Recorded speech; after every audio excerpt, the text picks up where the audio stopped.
Lors de mes dernières expositions, donc c'est vrai qu'à chaque fois je remarquais que quand les enfants rentrent dans la salle d'exposition, les parents tout de suite touchent pas. Ne touche pas, ne touche pas.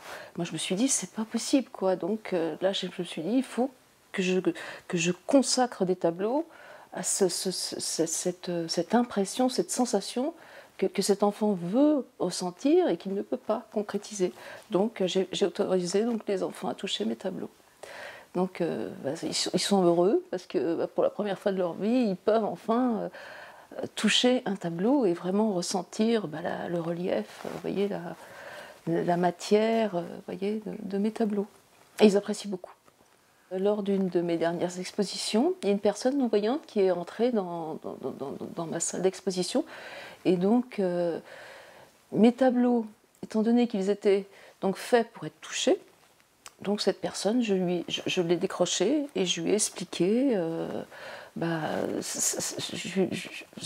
déjà les couleurs, lui ai expliqué donc déjà lui faire ressentir déjà par ses mains déjà le relief de mon tableau et par les couleurs lui expliquer la composition du tableau, l'harmonie des couleurs, etc.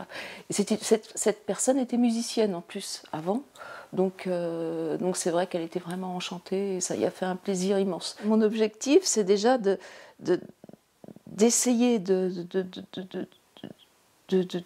lui faire aimer ce qu'elle ne voit pas. Donc déjà, déjà la personne touche déjà. Donc déjà le ressenti déjà.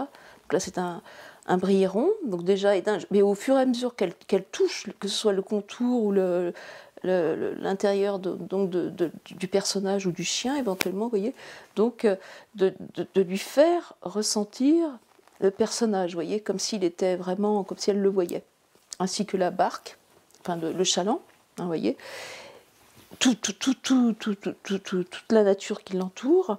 Et ensuite, là, après, je lui explique les couleurs. Je lui explique que moi, personnellement, j'aime bien les couleurs chaudes.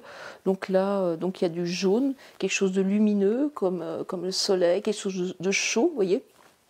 Un petit peu, au fond, c'est sûr, les roseaux sont beaucoup plus foncés, plus pâles, je dirais, c'est une couleur plus terne, vous voyez, donc j'explique selon mon ressenti à moi. J'ai pris contact donc avec un institut de non-voyance sur Saint-Nazaire, donc j'attends donc une personne non-voyante qui s'appelle Stéphanie, qui doit venir me voir donc justement pour me donner un avis sur ce qu'elle ressent, etc.